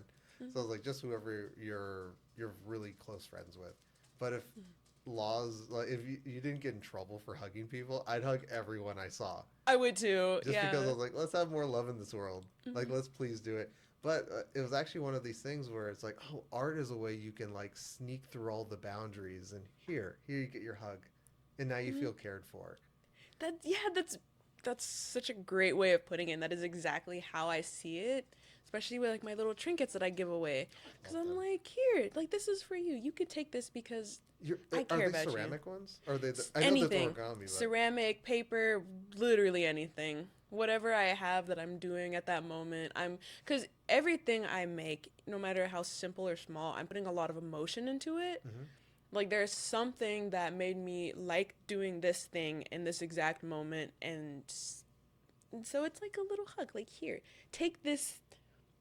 I do it with things that I find too. Actually, I'm like, I found this rock and it reminded me of you, or look at this really cool stick. I think you should have it. Father, I think this is so funny. I don't. If you ever look outside in our backyard and there's a ton of rocks, Felicia and Roman go rock hunting. Oh my gosh, I have a rock collection.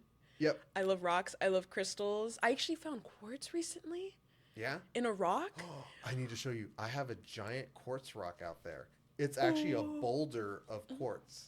So oh my actually, I gosh. haven't brushed it out yet, but I'll Mhm. show it to you. It's literally just glinting with tons of quartz in it. Every single rock out there, I've either dug from underground in the yard, or we like find them, and I just Mhm. grab them because we live really close to the greenway.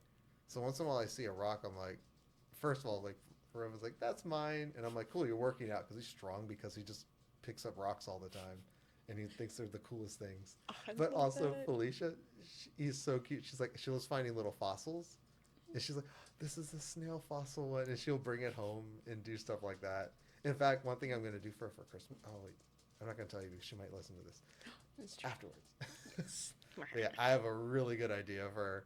In fact, like we've been making a whole bunch of things that have to deal with.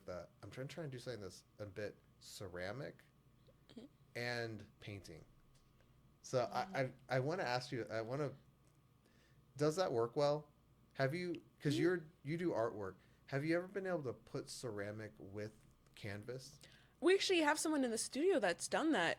Um, I've seen her do it maybe 3 times now, where she sculpts onto the canvas and then she fires it separately and then attaches it. She did one of me, and I'm so grateful for that. Oh my Oh, gosh, I love it. Alicia, I I, don't know if you've met no. Alicia Tapp. She's in that sculpture room normally in the back, but Mm, her stuff is beautiful. Like she has a background in fashion, and you can tell with her art that she has a background in fashion. It is gorgeous. She explained like the vases that she makes, that she sees them as almost like figures. dressmaking. Yeah. Like it drapes like fabric, it drapes like a dress, the patterns, like the colors, everything. She is fantastic. And she does mixed media. She does a lot of things with like textiles as well. And so the one that she did of me, she had the canvas that she sculpted my face onto. She called it Izzy's hair. I want to see this now. Right? I think I have a picture. If I can, No, no, you show me later. show you later. I'll Okay. put it Oh on yeah, that's the. right. That works perfectly. Um, but she calls it Izzy's hair, and so she sculpted it onto the canvas, fired it separately, and then like for my hair, she got a whole bunch of wire and individually wrapped each curl.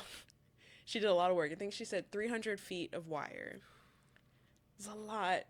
And she did like acrylic paints with it to color it, and like I don't know if she did spray paint. I can't remember fully, but yes, you could definitely sculpt onto canvas, and as the clay dries, it should be able to be removed, and then you fire it, and then you just put it right back on there. Really? Mm-hmm. I want to Mm-hmm. see this. Right, I I can't know. wait I for you am to so show it to me. excited. I wish Actually, I had a picture of her other one, her punk girl. That one. Oh my gosh, that one is so cool. actually, this is so. By the way, I do. I like to mess around with Blender and SolidWorks. So hold on, I think I actually have one. I'll be right back. Okay, It's. I'm so yay! glad it's in my. Like we're doing this in the house. Yes. Oh, this is so fun. Hey Molly, Tree, house. I've been hearing your little tap. Come on, Oh, house. the little Good taps. girls. I've been hearing their. I was like, they might show up. Come on, Papa. Good girl. Yes, I do have it. So I made this over in a mixture of Blender and SolidWorks, but that's actually my idea of what a Voss Oh truly is. wow, this I feel like this is pretty close to what she does. Is Really? it less like figurative, more abstract almost? Like the same like this drapery. I'm gonna what? This drapery is what she does on a lot of her vases, Yeah. and then she paints flowers on them. So this Yeah. feels very Alicia. It's so cool. I I actually made love that this. for Felicia because Felicia likes gardening, and so she used to put vases up here, but they kept breaking. Oh. So she was feeling down one day, and so okay, I was at work, and I decided to make this there over there. We had some downtime, but while I was doing that, yeah, I was like, look, you're my little flower. Oh, that's so cute. So yeah, and she's like, my figure does not look like that. I was like, sorry, I'll make it to your proportions. She's just so fun. But yeah, like I love doing that because I was actually thinking about when I was making it, I was like, what I would want a vase to really truly look like when I was Mhm. putting a flower in it. Because I always found vases more on the feminine side. You can Mhm. have more like burly ones, but my favorite ones are just like it's not a it's not necessarily just the indent curve. It's more about this like sway that goes in with it Mhm. from light projecting onto. Because whenever I have a vase right here and the windows are open, it's actually more the reflection of what I think the vase is. Because the way I always thought about like the sun and projections actually has to deal with ego. So actually, whenever that's why I like to work. I like to go to sleep early, and then I like to wake up and then start working during the daytime. Is because I always, when I was like a kid, I always thought about my shadow as my ego. And when the sun's up, it's too hot and it's like everyone can see you. that your ego is can barely be seen. But man, once it turns dark, that thing's huge. Hmm. So I go to sleep during that time. And so, but whenever it came to Avast, whenever I look at it, I'm like, it's so transparent. Like it kind of abolished my thoughts about it. I'm like, that's that's why what I want my wife to be. This transparent Voss where there's like it doesn't matter what time of day it is, it's gorgeous. And I always want to look at it. It's not a shadow. And so whenever I think about Felicia or just like Vosses in general, I that's why I always think of it as feminine. I don't know why. That was so pretty. I like the way you describe things. I like the way you describe Thank things as well. you. No, like in fact, I like the way you remind me of things that I think about. Like I didn't think about any of this until you came along. Like it's so easy to bounce ideas off of you. I'm very good at that. You're Because, so good at like, it. stuttering. Please be a Sometimes teacher. I really want to be a teacher. Please be a teacher. Oh my gosh. I want to start off with little kids. I want to start off in elementary school art teacher. And then over time, I kind of want to just like go with the ages, like, go to middle school, go to high school, and then at a certain point, I'm going to get my master's and go be a professor. Hmm.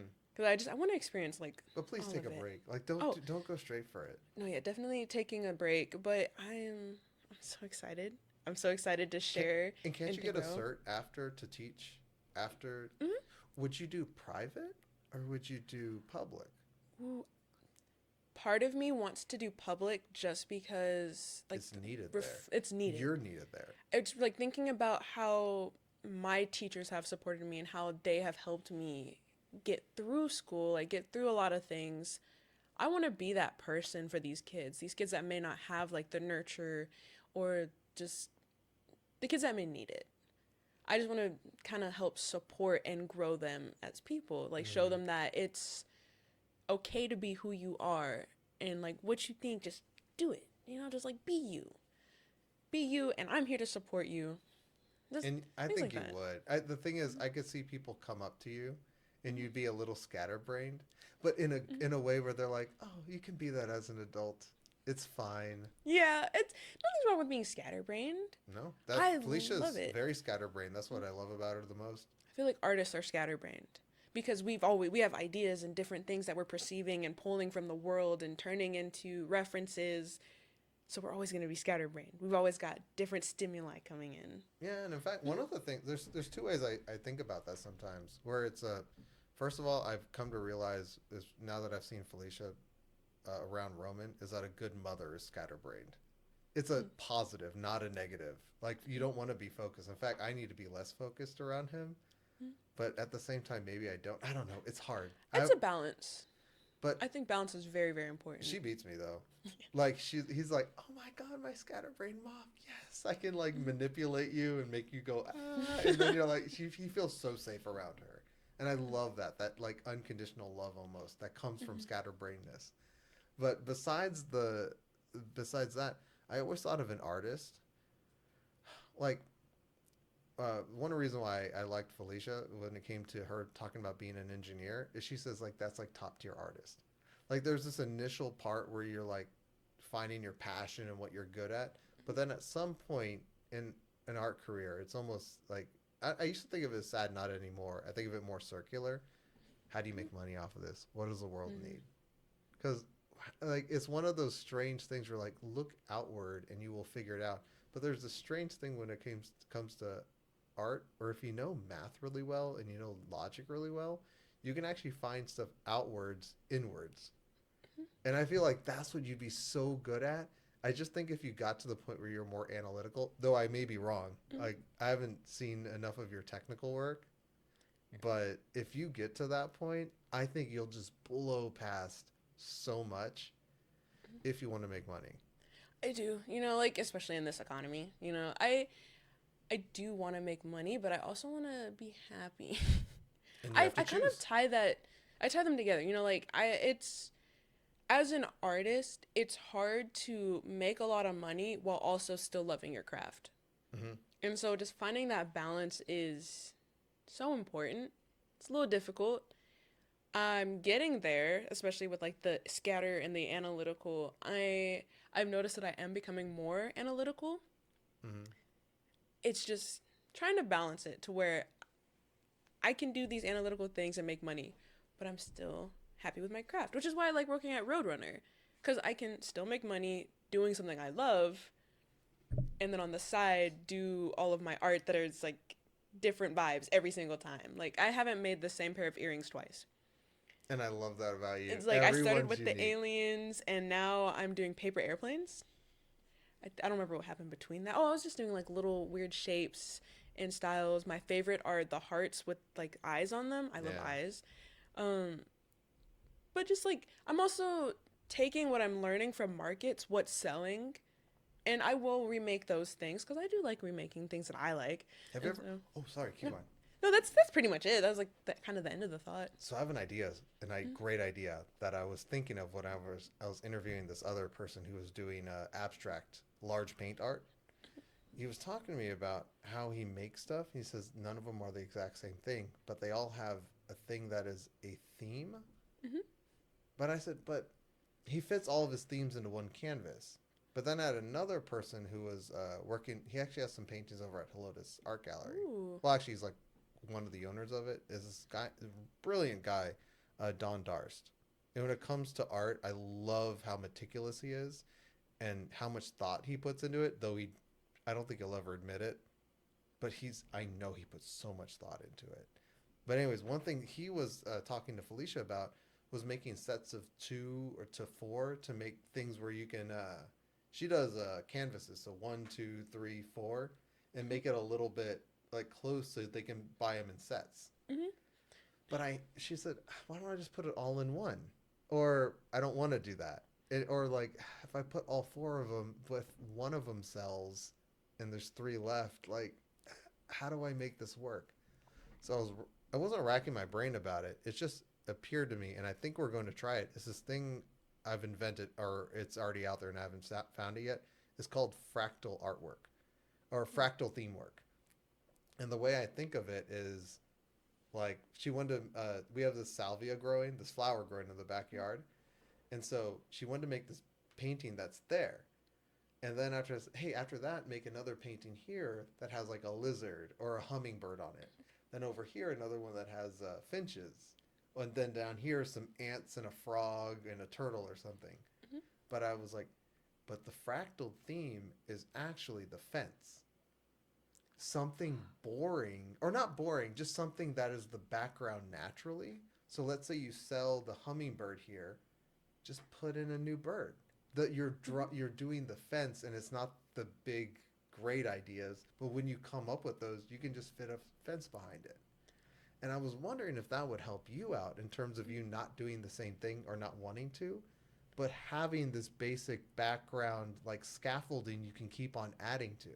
Because if you're doing gallery work, you could have a fractal design in it, and that would be your theme. And if someone buys 2 or 4 of them, you can keep on adding to that theme. I don't know. What do you think that's dumb? No, I love that actually. That I feel like we've learned about this in art school, Oh, it's a real but thing? not explicitly like that. Like in a way where it ends up being that but not talked about. Cuz I remember that explanation made me think of this one person that was in one of my classes. I wish I could remember their name because they're a fantastic artist. But they basically did that. They had like 7 or 8 different canvases that were all tied together. Actually, I feel like all of their art throughout that semester was all tied together with the basic theme of like the body, the human body. Yeah. And like they focused on their body specifically. There was one painting that was amazing. It had the reflection of like their reflection but like in a faucet, and it was like kind of reflecting body parts. They did something with their teeth where like super up close on like just like a section of their teeth. They had one where it was like it kind of looked like blood almost, and it had like ropes connecting the canvas and different But like that's body still parts.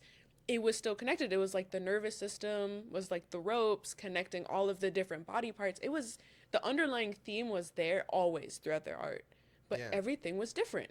And what I love about it too, actually, I was going through it when I was thinking of the birdhouse gourds, is that the problem with the blank canvas is it's blank. And you got to be like, you have to basically, it's like, just put something on. But then there's a lot of times where you put something on without a lot of thought, and you're like, Hmm. this was terrible. But when it came to the birdhouse cards, like it's the same form over and over again, and it's not a blank canvas. It's already got a form of some sorts that Hmm. I have to do something with. I get started straight away. And I've never made a quote unquote like mistake where I was like, I gotta throw that away. That was a dumb idea. It's like, no, it's already there naturally. So when it came to this fractal theme, it's like you already have the scaffolding in place. The basic, there better be a fence behind it or anything. And I think now I've like solved this blank canvas problem that I run into with painting with birdhouse gourds. And with Felicia, I was watching, she was making like a couple of bees, mostly because her bees are selling. They're so cute. I love bees. Save the bees, you know. Everyone loves bees. Yeah, we don't use sugar, we only use honey. So that's why we Yay. started in the first Hmm. place. But no, she repeats that once in a while, but overall that's her only technique. She's like, I always have something new I want to make. And I was like, Hmm. me too. It's like at first I was like, this is so dumb. Why are we're painting vegetables, honey. Why are we doing this? And then I'm like, this is my favorite canvas. I can do so much with it now. But now I want to get to the point where I can do ceramics, but I'm trying to figure out a good way to make that's the scariest thing because even with this fractal theme, I'm trying to incorporate that with pottery. But in the end, there's still the got to throw it on, Hmm. but maybe not. Like, what are the different ways in which you do, or what's your main way of doing ceramics? I don't feel Um, like you throw usually. I don't throw as often as I want to because it takes a lot of time to set up, to do it, then to clean up. The cleanup. Oh my gosh, the cleanup. If I had my own studio, it would always be dirty because I use the same clay over and over again. Well, I Yep. throw with the same clay. Is it the white earthenware? It's the mid range stoneware. Oh, you do stone? I do, yes, I do Why do you stoneware. love stone? I want to Um, love it, but why? I have to just increase the temperature, and I feel like there's less paint I can use. it does change a lot of things. I just really like the way the clay feels. Is it easier to sculpt? I it's a little sticky because that specific clay, Mammoth normally ships their clay super wet. Hmm. That's the only downside. So that's when I do kind of have to wedge. I don't do it. I just leave it unopen, and I'm like, That way that's you good don't have to enough. wedge it. Yeah. Smart. You know, because wedging it will They help pre-wedge make it. it. It's already come in the bag wedged. If I'm hand building, why do I have to wedge? Good point. I just kind of scoop out the bag, let it firm up a little, and then I work with it. But I primarily hand build. I just make whatever. It's almost like doodling to me. Most of the Yeah. time, I don't have like a huge project unless there's a theme that I'm trying to go for. And so I'm just doodling with the clay, doodling, making everything. My favorite things that I'm making right now are these teeny tiny little cats. The smallest one I made was the same size as my pinky nail. I think you sent me a picture. Did I you? I hope I saw did. one of your cats, and it was great. I It hope was I so did. abrupt and bright. It was a Mm, black cat, but it was still bright because you what you did with the ears.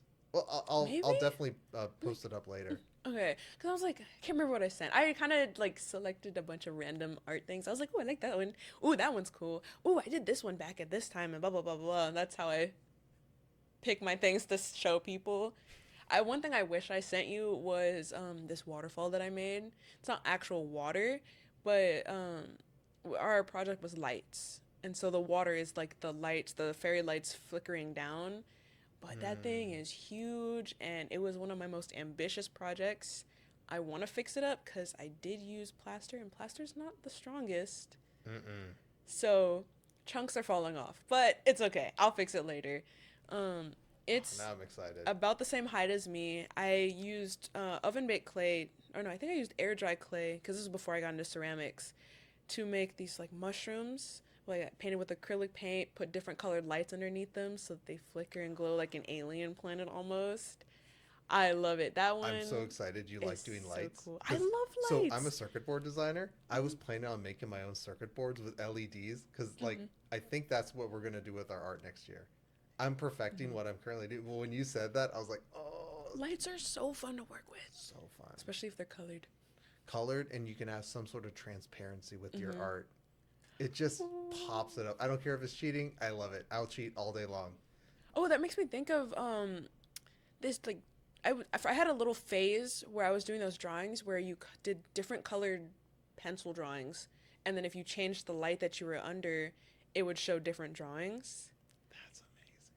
It's so fun to do. Do you do It's it? I occasionally, every once in a while, if I'm bored, I do when I'm bored. It's like a fun thing to Which do, is fun just to that mess you around do. I with. just do make amazing stuff when I'm bored. Because I'm like, I'm bored. I want to try this thing, and I'll do it.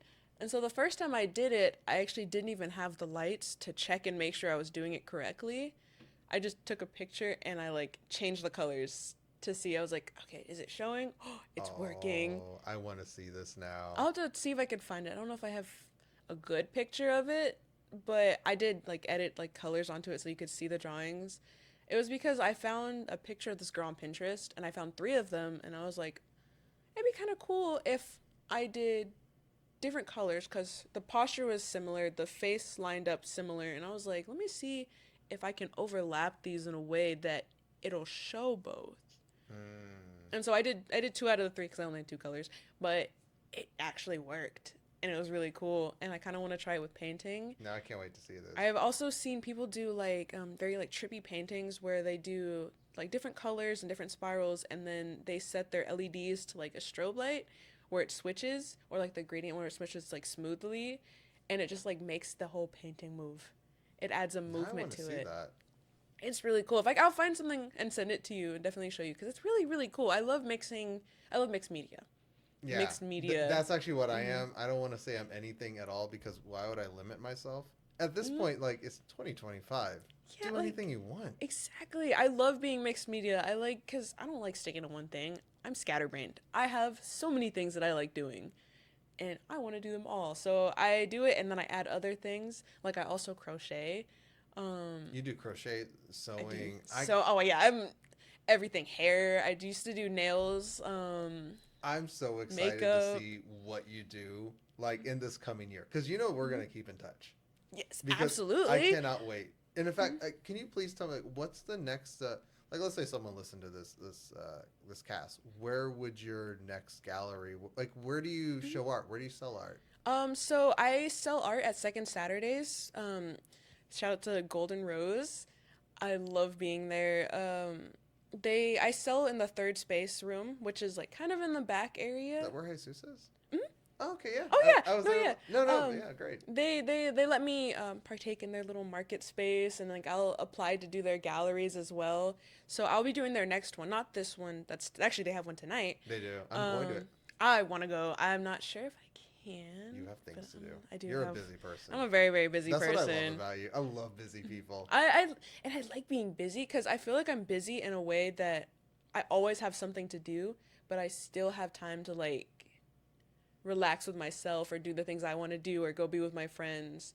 And Yeah, it I'm jealous of your feng shui, and I'm like, how are you doing? I'm like, oh wait, I'm a dad.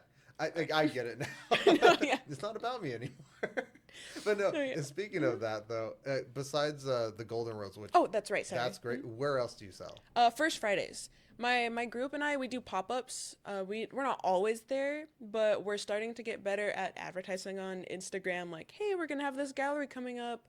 So, everything that's going to happen next is going to be in December. Hmm. I'm going to do the December second Saturday and I'm also doing December 1st Friday.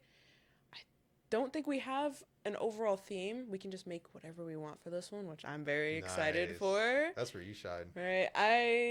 I work better under pressure, so I don't have an idea yet. I'll probably have an idea halfway through November and then be like, "Oh no, I have 2 weeks." Yeah. But Then I'm not going to see you for 2 weeks. and you're probably going to hear from me like nothing. Nothing. You'll if you come to the store, you'll But you'll see make me. the I'll best pop work up. afterwards. Right? Cuz the Squonk, I think the reason why I didn't bisque fire him is cuz I did not have the time. I finished him the day of the gallery. Will you please find the time? Once that's Mhm. done, I want to see it and take all the pictures. I'm so I want it. I excited. can't wait for it during the underglaze. Right. I love underglaze. If you ever want to get into underglaze, you can pick my brain because that's all I use. I Okay. mean, I do other things, but I I think love I'll do a underglaze. few underglazes. But Mhm. first, what I'm going to do is definitely I'll see you're doing the next Golden Rose. Yes, in December. Okay, and then you're doing first Fridays. This November. Oh, it's already been first in December. In December. Okay, so you're doing all your selling in December. And then Yes. is there any other place you sell? We do pop-ups. So like we'll find random markets on Instagram and apply for them. We don't have like a set place that we go to. It's just, oh, this one looks cool. Let's apply to it. We take turns applying for markets. Nice. And I think my turn is coming up soon, so I gotta lock in on that. Well, if anyone wants to reach you, where do they reach you at? Oh, on Instagram, that's what I use the most. My art account is at creative.vomit underscore. Perfect. Because that's what my art is. It's just vomiting creativity. No, I love Everything's it. When you different. said it, I was like, that's a perfect name for yours. Yeah. So what was it? Art Vomit? It's creative.vomit underscore. Sorry, I put the at there in the beginning. I don't worry about it. No, it's great. I can't actually. I don't follow. I don't do Instagram, but I will definitely make sure that people follow you.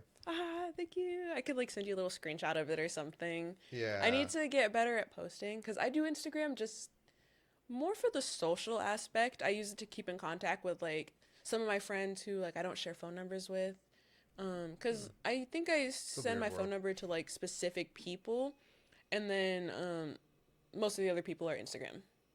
Well, gotcha. But I do want to start posting more. I kind of want to build up a little bit of a following, do reels. I just need to get the setup for it. I need like a GoPro or something, or like a stand. Right, I just make the art. Let me see if I can help you out. I'm gonna post this. Hopefully, I loved it. Thank you so much for your time. This was fantastic. It was a lot of fun. I think we're gonna go ahead and wrap up. But again, this was so fun, Isabella. Thank you so much for your time. Thank you for having me. Yay! Take care, everyone. After this interview, I soon found out Isabella Brown would be teaching an introduction to hand building class at Roadrunner Ceramics every Saturday from January 10th to February 14th between 10 a.m. to 1 p.m. for $300 per student. Now, what does that $300 get you is not only class time with Isabella, but open studio time at Roadrunner Ceramics between those two dates. That means access to their high-grade potter's wheels, sculpting area, lockers, and a highly skilled community of potters. Finally, all pottery you make will be fired there for free. Thank you for your time and good luck on your artistic endeavors.